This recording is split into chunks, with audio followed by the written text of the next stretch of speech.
thought, this is the guy that put the Republican Party in North Carolina on the map, him and Phil Berger. And he deserves a lot more than what he's getting from this MAGA crowd. I saw the former governor right now, just a guy out on the town on Saturday. He was very gracious about everybody was coming up and calling him senator or asking when they should tune into the press conference. Welcome on in to Tying It Together with Tim Boehm. I am Tim Boehm, here as always with producer extraordinaire John McHugh. How are you, my friend? Good. Doing well. Nice Monday, starting the week with the podcast. Love it. Hot. So hot. So hot. Just avoiding outside hot, I honestly. know. It's really, I think it's like the length of it that gets to you after a while. It's been every single day. Uh-huh. And it's like on you. Yeah. It's gross. Yeah. Well, that's what we signed up for. I know. You know, and everyone keeps talking about how crazy the summer is for politics in North Carolina. And it is. But, you know, this last Sunday marked a year since the assassination attempt on President Trump, which means this following weekend, I believe, is when Joe Biden dropped out of the race. It was the next Sunday. Yeah. And, I mean, this doesn't feel nearly as bad. No, that was maybe, I don't even think it's maybe, that was the most insane 7-day stretch of my career. You've been doing this a lot longer than I have, but I can't think of a crazier summer, at least for certain. This summer's been busy, and now we have this intrigue of the U.S. Senate race. And so this week we're gonna talk serious, but it's kind of fun. Oh, always with these guests, always a little serious, a little fun. It's a good balance. Yeah. Sometimes we get close to where we could probably get in trouble. we save that for the Christmas episode. Yeah, that's true. So Billy Warden is with RLF Communications, and Brian Lewis is with New Frame. They're great friends of the program. I always get comments when they come on. As you mentioned, we do the big Christmas extravaganza at the end of the year to kind of wrap. But I think it's just sometimes this discussion stuff gets stuffy, so this brings kind of a light edge to it. Yeah, and it's just such a lighter tone than sometimes we usually have here in our little politics world. So it's a nice, refreshing change sometimes. Yeah, we can't take ourselves too seriously all the time. So no. Let's get right to it. Here is Billy and Brian.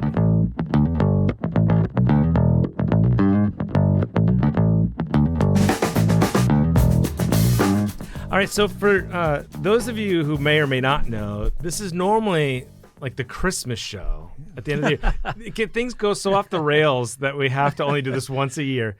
So this is like Christmas in July. I was watching the Netflix Christmas in July. It's Christmas Eve, which is a great Netflix Christmas movie. We just figured there's so much going on. How are we doing? And now everybody gets to see on video, too, in your wonderful wardrobe. This is wonderful. Yeah, this is from Pakistan, from my friend Mirza Naseem before the tariffs. I don't know if you could have got this in with the tariffs, but from Pakistan, look at the little holes. You can actually see my flesh if you look close enough. You see. Have you been shot? I'm trying to not look close enough. Thank you, Billy. It's like a Sears catalog it's here. Very airy is what it is. It's good for summer, though. Very good. Your skin probably feels better than all of us. I'm breaking. And you got the seersucker on. Yeah, man. She's Southerner in the house. I'm wearing shorts, too, because I'm playing golf after this. The legislature really is on break. Yeah. So what do you think about all the Senate stuff going on? What's the hubbub? I know you talk to lawmakers quite a bit at a state level, but still, what's going on, do you think? It was a Sunday, and I thought it was just going to be a regular old weekend. My no politics Sunday. Yeah. And then the news comes. Now, I can't say I was surprised, because the night before, Tillis gives his speech on the Senate floor, and I thought, okay, this isn't going to be good. Then the tweet came from the president. And then I guess I was just more surprised, Tim, at how quickly Senator Tillis just folded camp, said, okay, deuces, I'm out. That's why I think it was building up, but people didn't realize it. Yeah. What did you think? Yeah. I thought it was fantastic. I love any kind of political headline. Yeah, the theater of it was fantastic. And didn't he say not a hard decision? Yeah. When he left, I thought that was a great line. And he goes out on this really great maverick kind of a note. I mean, not that he'll be all remembered that way by everybody on the Republican side, but nonetheless, he's got a legacy to claim as an independent thinker. I think that's pretty cool. He also has a bigger legacy than that. I mean, Tim, I remember when Senator Tillis was Representative Tillis in the General Assembly in the minority party, in a party that didn't even caucus back in 2008, 2009. They were a small tent party. You had to be pure to be in it if you were going to be elected. And then this guy takes control of that caucus and says, you know what, guys, 2010's coming, and I see an opportunity for us. If we just make the tent a little bit bigger and we're aggressive on the fundraising, we get our message out, I think we can ride this red wave. And I think a lot of folks, including, because I listened to Feltz and Morgan on your podcast, where Feltz said that Senator Tillis couldn't campaign if he had stayed in the race in GOP inner circle, kind of those county conventions. And I thought, this is the guy that put the Republican Party in North Carolina on the map, him and Phil Berger.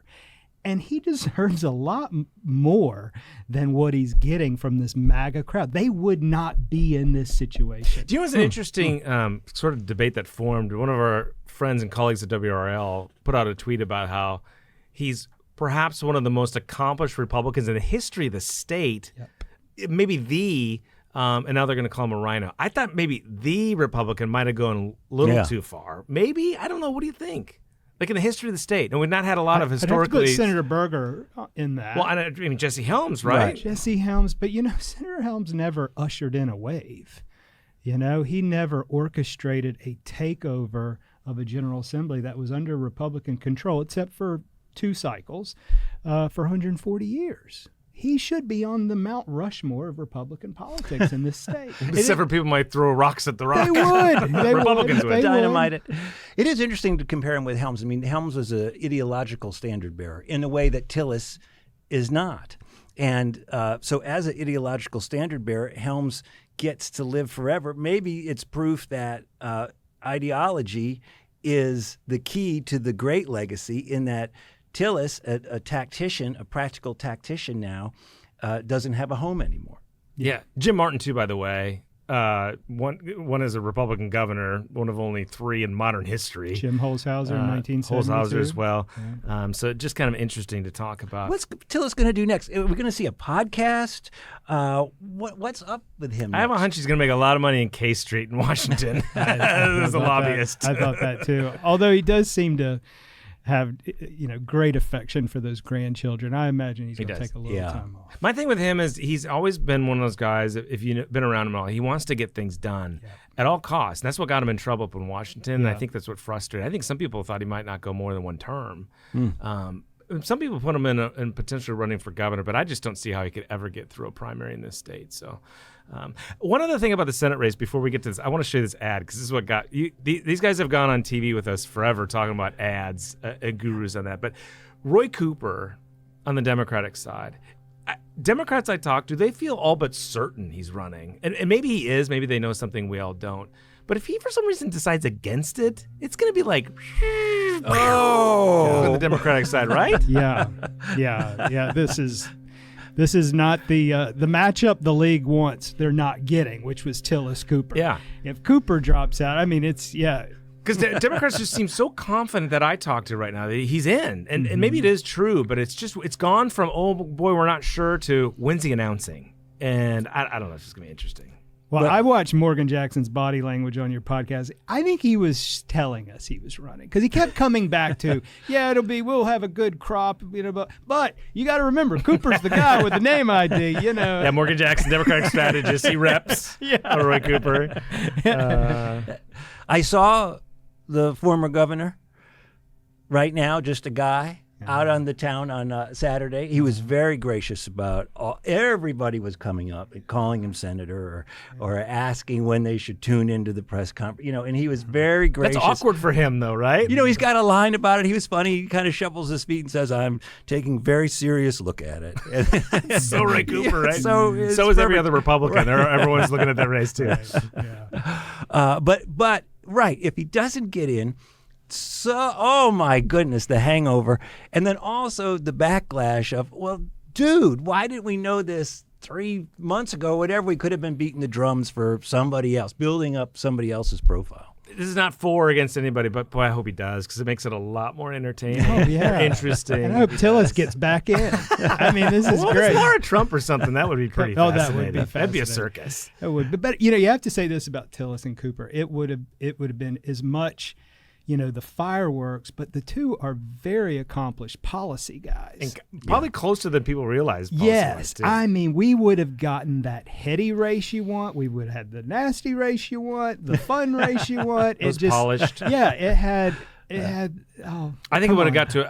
Senator Tillis, come back. Cooper, get in. I think if Laura Trump gets in, which I don't think she is, but if she does, and Cooper gets in, it could get close to $1 billion. I think that. Oh, race, yeah. which is a lot. Why don't you think Laura Trump gets in? She's had a couple opportunities. Largely, the answer's been her children. Her children have not gotten that much older. And she could have gotten in Florida last year where she lives and her children go to school, and she said no. Now, this is her home state, but she's got to move here by September, uproot her kids. I also not so sure about economic disclosures, what they want to do with all of that out there. And if she loses, that is a massive stain on the Trump era. I think you just talked her out of it. Yeah. I want her in. I think it'd be great. But What about can we have a little fun with all the posts we're seeing, especially on the Republican side, who are putting out messages saying, I'm ready to help Donald Trump pick his next true conservative like me. state lawmakers, you've seen that? Council of State. Labor commissioner Yeah, did I that. mean, it's like the Dick Cheney, like, I'll help you find your vice president. I found him. He's me. Look over here. It's essentially everybody is looking seriously at it. Everyone's looking Don serious. Davis surprised me out of nowhere too. Democrat out of East North Carolina. He'll be in a tough race anyways in the state house. Billy Warden is thinking seriously about it. I think the key there is to get to Mar-a-Lago before everybody else and get with him and make the presentation and totally cut the legs out from whoever else might be in the race so that in his mind, in that super competitive mind, everybody else who comes to see him is a loser. And you just affix that label on whoever you think the competition is. But you got to do it early. You got to label everybody else in his mind a loser. If Billy got in the race, the entire talk would be the debate stage in his wardrobe, I think. Yeah. We would, Many wardrobe changes. And but he could do the lighting people, like could we see through the holes into his skin? I'd get so dinged on wearing, not Pakistani, USA cotton. yeah, Man. yeah. And then there's the Joan Rivers years. Billy worked for Joan Rivers or on Joan Rivers' show. Did I he? can't confirm or deny that. No comment. He's in, folks. He's in. Oh, I want to do that debate. Okay, so speaking of Republican politics, the world that we're in, it's this you're hard right or you're not. And this ad was fascinating to me. It's out of Kentucky, and we're going to play a little bit of it, and then we'll talk about it afterwards. It's garbage day in Kentucky. And thanks to Mitch McConnell, things have gotten dirty. The Bluegrass State is sick and tired of cleaning up career politicians' messes. I'm Nate Morris, a Trump America First conservative, and I'm here to take out the trash. I'm a ninth-generation Kentuckian, born to a single mom on food stamps, raised in a union household. I'm the product of Bluegrass grit. I borrowed 10 grand to start a business, created thousands of jobs, and took it public, valued at $2 billion, as one of the biggest trash companies in America. So I know a little bit about garbage. And Mitch McConnell, he's trash Trump. And for over 40 years, he's been dumping on us. Amnesty for millions of illegals. Rhino judges in courtrooms across America joining Democrats on gun control. Billions spent on Ukraine and other foreign wars. And trillions more on Biden's massive spending bill. All while becoming one of the richest senators in Washington. What do you think of that? I mean, this guy milked the metaphor for so much. I thought he was in the dairy business, not the garbage business. But man, did he do it successfully. I think it's a great spot, and it certainly highlights that there's the MAGA folks, and then there's that mainstream Republican folks, and that's an ongoing war. So this is a primary, Republican primary for U.S. Senate to replace Mitch McConnell. He, by the way, it's a very blue collar ad, but obviously, as you can tell, he's made millions. Clearly, Yeah. But I just think it's really indicative of Republican politics right now. Yeah, a lot on a lot of levels. There's the realignment. I mean, a guy running for the Republican nomination who's proudly saying he's from a union household, something that you did not do before President Trump. The idea that you would pick on, again, a guy I believe would be on Mount Rushmore for conservatives would be Mitch McConnell. He's trashing him, dare I say? Trashing him. I mean, Republican voters, just look to your Supreme Court. If it wasn't for Mitch McConnell, you would not have the court you have right now. He basically held up President Obama's nomination of Merrick Garland, Merrick Garland or Garland Merrick. He held up that nomination, making room for a conservative. And we're seeing it too with Tillis. We made fun of, the folks saying that I'm going to help President Trump elect a true conservative. That was kind of directed at Senator Tillis. I believe, and you asked, it was asked of Senator Tillis if he had concerns about the Republican Party. Republicans do need to be concerned, because if you're going to take this kind of mindset of we're going to kick out the rhinos or the moderates, you are destined for minority status in politics. So that makes me an interesting point about the North Carolina race, right? So Republicans are ecstatic. One of the very, very conservative people out there in Twitter world, X world, whatever we're calling it, almost has like a countdown clock to when he's gone. But the candidate is almost certainly to be far right of Tillis now at this point. You could argue it might make Republicans in a much more difficult spot to win in the fall, right? Next year. Tillis has never won by more than 2 percentage points. 2 percentage points. He didn't. You don't win races by going to the far right. You have to be right of center. I didn't know that. That's interesting. So when it comes to margins, he's sort of Tiny Tom, not Tiny he's Tim. Winning. He is threading the needle to get enough conservative Democrats, moderate Democrats, and those hardcore Republicans to vote for him. So do you think then that Democrats hold a slight advantage heading into next year? I mean, they come with it anyway, right? It's the party in power is the Republicans in the White House, the winds to the back of the Democrats, and now you take out your best right of center candidate. If I had $25 in this cheap suit jacket, I would put it. Nice though. Thank you. It does. He looks good. Self-deprecating. I put it on. I'll put it on the Democrat to win. Which is easy to say, but I will say Democrats haven't won since 2008. Oh, they got their own problems. Who are they going to nominate? But it's, if Cooper doesn't get in, Cooper's in, it's his. But as a MAGA candidate, this guy, the Kentucky guy, he is sensational. Nate Morris. I mean, this guy's great. And he's successful. He presents well. He's got a great backstory. He clearly listens to smart people. This is a terrific ad. That's a lot different than a MAGA candidate like Mark Robinson. True. Like, there's a wide spectrum that a MAGA candidate, I think, you can choose from. Yeah. And they got a good one there in Kentucky. But Kentucky also elected a Democratic governor. Yeah. Andy Bashir. Yeah. I mean, a guy who was even being talked about, right, for higher level.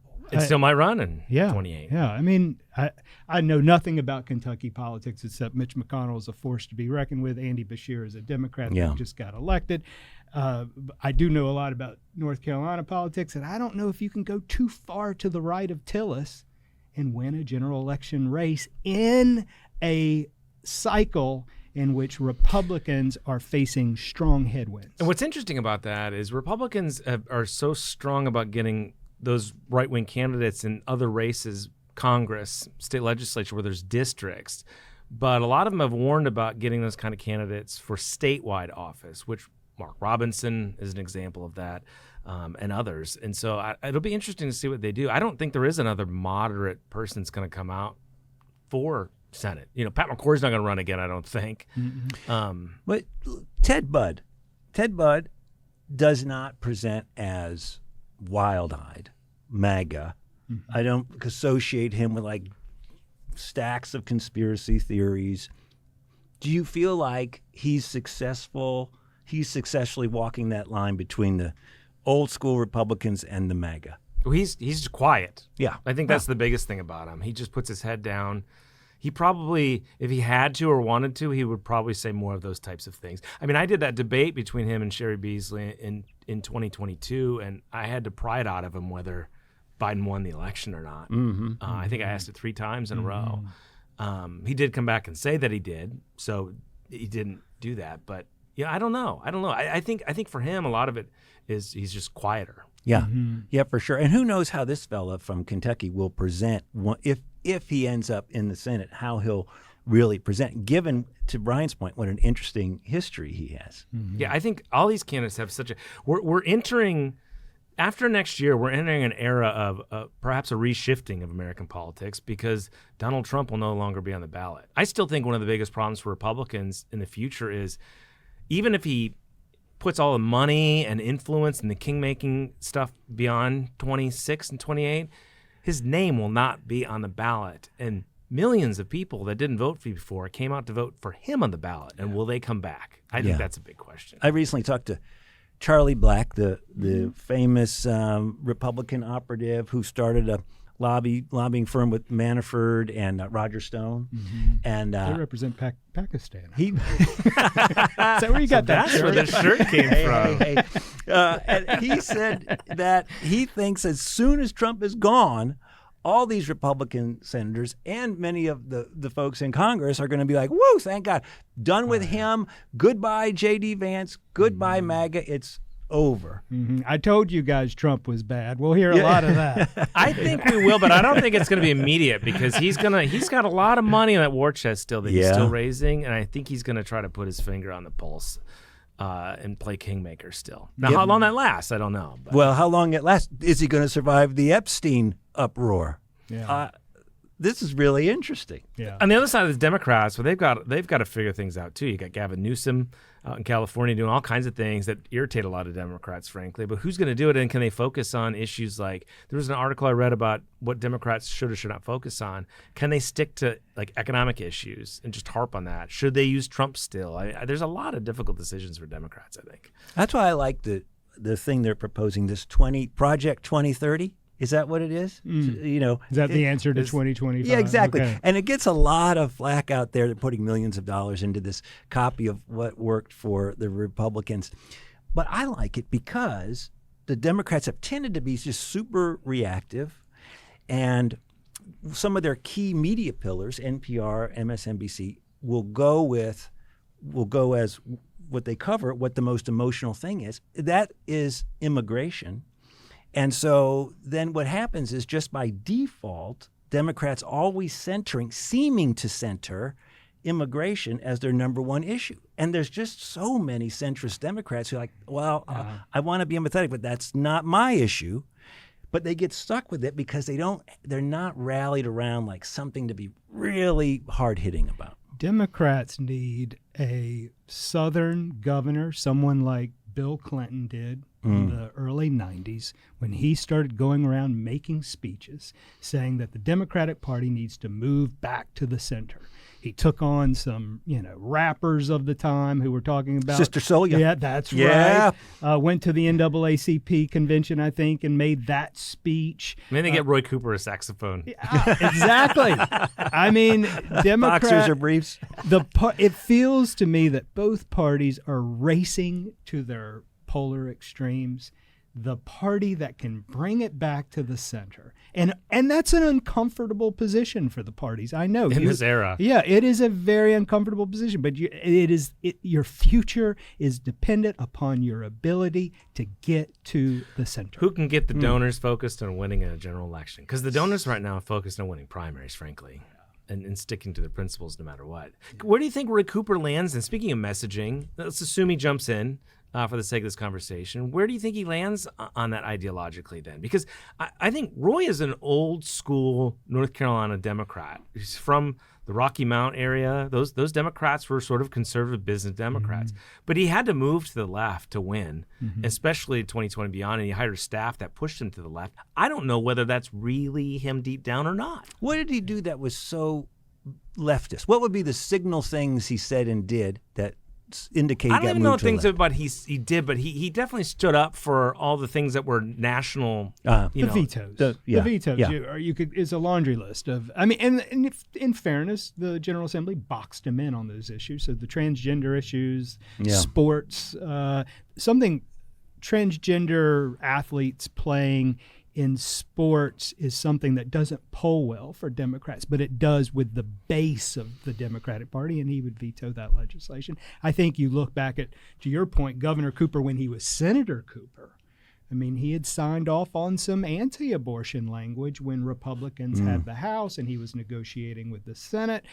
He was a different legislator. He's evolved with where the party has gone, I think is probably a way to say it. Whether, and I don't know the answer to this deep down, whether he was that, but it'll be interesting to see in 2026 if he gets in, what he runs on. You know, he was very focused. One of the things he got along with well was the legislature was business, and the economy I think is going to be one of the biggest things out there. It always is. Yeah. I was talking to a Democrat who was telling me that their party was having a hard time even talking about business issues because some Democrats have a hard time saying the word business.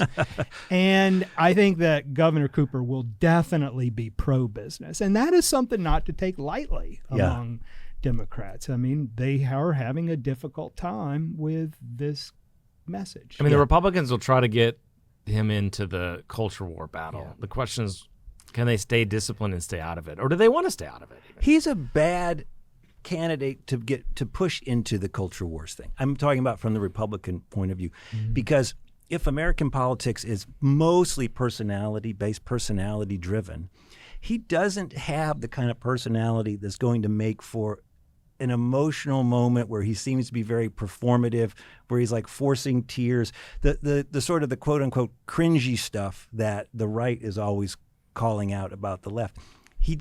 That's not how he does things. So you can push him as much as you want, but he's always going to be Roy Cooper from out east. That's just how he presents. I think it'd be tougher for them. I'll be curious to know Republicans, because I get the early indications that they go after him for the hurricane recovery in Matthew and Florence out east, and then the whole you shut us down during COVID. But I'd be curious to know how North Carolinians think about that as an issue in 2026 for U.S. Senate, and whether that would, stick with voters. Yeah.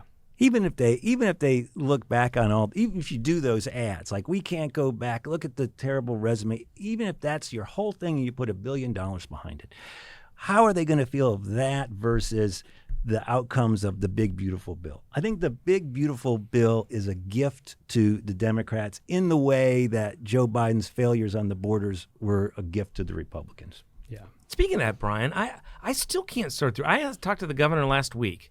I interviewed him about North Carolina being number one in business at CNBC again. And I asked him whether we know for sure that this is going to lead to Medicaid expansion being cut. And I get the sense that people still aren't certain what's going on with this. I don't know. Have you heard from lawmakers about what's going on with this? Like, it just feels so uncertain still. My conversations with lawmakers is kind of a relief that they don't have a budget, and that because there is so much unknown. We have to have a balanced budget in North Carolina. It's constitutionally required. And so we do think that the big, beautiful bill, North Carolina makes a little money off the tax money we send to D.C. For every $1 we send, I think we get $1.20 back or something like that. So anytime you make cuts, we're going to be on the losing end of those cuts. But I do think there is a bracing for the expansion that the General Assembly did 2-3 years ago with Governor Cooper. That's in jeopardy. Yeah, but they don't know. That's what's wild. Know. And so if it drops at even 0.1%, the law says it's got no more expansion. Yeah. And so they'd have to find the money for that. Yeah. I mean, Billy, you know this. You worked with one of the organizations pushing for it. Like, it was very hard to get passed. And so, and Berger's in a tough primary, potentially tough. I shouldn't say that because I don't know for certain, even though there's been some polling out there. I mean, it's very public, we'll put it that way. I don't know if the political will is going to be there to pass it again. There's a lot of stories out there, about constituents who stood to benefit and now have been benefiting from Medicaid expansion. So culturally, there's just such a wave of support for it that I think that putting together that coalition again would not be that difficult to put together the coalition and to tap into recognition of the issue, because a lot of what happened was just to build up some understanding of the issue, and that's kind of out there now. So if it has to happen again, it'll happen. But I do hear some "I told you so"s from people that didn't want to vote for it because they were afraid the federal government wouldn't pony up. I was told by some Republicans that the price would be so high, even if they saw the merits of protecting those 600,000 North Carolinians, the price would be so high it would hurt other parts of state government. Until said $26 billion in the Yeah, interview with Jake Tapper over 10 years. Yeah, and this General Assembly is not going to raise taxes, and so it would have to be on the table. This is something that I think Republicans, they're not going to say it out loud, but it's like, hey, fix this because you're leaving us holding the bag. Which, by the way, and other issues too there. But by the way, especially if Cooper runs, who he helped lead from, I think, his first speech as governor, for sure. This would be a major issue in the Senate race next year too, which would be interesting to see how the Republicans responded on this side. If you're listening to this audio only, we're going to take a quick break. If you're on YouTube with us, we're going to keep rolling. You look suspicious of the cameras. We're on video. Please don't leave. I just noticed this. Does it? Oh my! Is it? Does it feel different? Are you acting different because you're on camera? I feel like, yes, I'm being much more serious and somber, and Brian's being much more intelligent than, frankly, usually the is. video brings it out of you. It's a sparkle. I can see it in your eyes. Like being down at police headquarters here. I'm telling you the truth. So what are we doing this summer? Are you surfing? I've been surfing a lot. We've had some great waves. That little something was out. Chantel really brought us great waves over the 4th of July. I've been playing a little golf. I've been, talking to legislators because they're starting to come back from their break, and we're trying to figure out what we're going to – are they coming back this come summer? back? Agree on coming back. So little stuff like that. Sharks? Have you come across any sharks? Not in the Saw a General shark- Assembly, but Yeah. I saw a shark feeding on a school of fish a couple weeks ago, but he seemed to be content with his sushi, and he didn't be interested in this old man, so it's fine. There's been sharks down by where you surf, right? Oh yeah, Wasn't they're it? there. I feel like there was a sighting once not long. Like you were I've there. seen them come right through. That doesn't make you kind of Yes, hesitate. takes your breath away, and you just slowly. But you keep paddle going out back there. out. Yeah. You So keep going out. I grew up in Minnesota, the land of 10,000. Technically, there's more than 11,000 lakes, but we're not bragging about that. But my wife thinks I'm crazy. We go up there to a lake, and she won't jump in because she's like, there's fish in there. I'm like, you go in the ocean, and there's sharks. Like, it's the weirdest debate in my marriage, I think. Yeah. oh, Minnesota would be so nice this time of year. I mean, is it a lot? How many degrees cooler is a typical Minnesota summer day? I think versus- in the 80s and 90s some, but it's not relentless like it is here. And the humidity's not as bad. And the lakes are cool, so it feels very refreshing. The mosquitoes though are a disaster. Yes, this is true. I'm Wisconsin. That's where I used to vacation as a Chicago person. Go to Wisconsin. I just love those lakes. And, yeah. That was the dream. You have a nice job in the Twin Cities, and you're able to afford a cabin up north. Yeah. Is there a North Carolina lake that approaches the lakes up north? No. But what I will say is that the boathouses on lakes down south are awesome. Like they don't have those in Minnesota. We just have docks. There's no boathouses. The boathouses, like we go to Lake Gaston a lot, like Norman. It's incredible. Those are cool because some of them have restrooms that you can lay out on top. Some of them have, it's pretty neat. So, what are you doing this summer? I want to go to the movies. There's so many movies that I want to see or have wanted to see in the theater. I can't convince. My wife and I just can't agree on the movie to go to. She's more art house. She's a lot smarter than me. I'm much more popcorn. Like I want to be at that Superman movie. It's a great movie. Did you see Great it? movie. Yeah. I loved it. Loved it. It's either a love or hate, I feel Loved like. it. I mean, the Christopher Reeve is still the gold standard for Yeah. me. We watched that last weekend. But my father, who's now dead, he loved the DC comics and he loved Superman. And in fact, I was telling my wife, he took me to see Superman, the Christopher Wow. Reeve. And Marlon Brando. Yeah. So yeah. Billy, when the movie starts, you don't want people to talk, right? Yeah. So why don't you just go with your wife and then go to each of your movies? I see what you're saying. Just get in the theater and then just go separate ways. Yeah.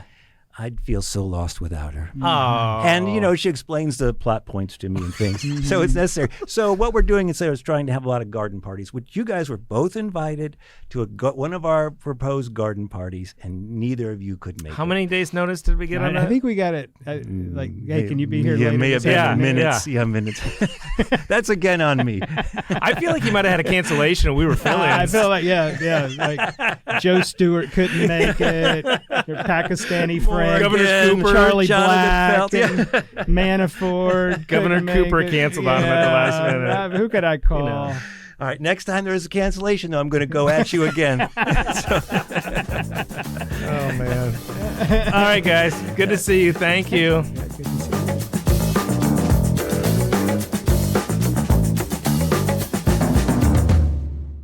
If you want to keep up with what's happening in North Carolina politics and hear more conversations with people shaping our state and beyond, check out the Tying It Together YouTube channel in the description. Hit subscribe and let Spectrum News be your resource for balanced, in-depth political coverage, elections, and issues that matter to you.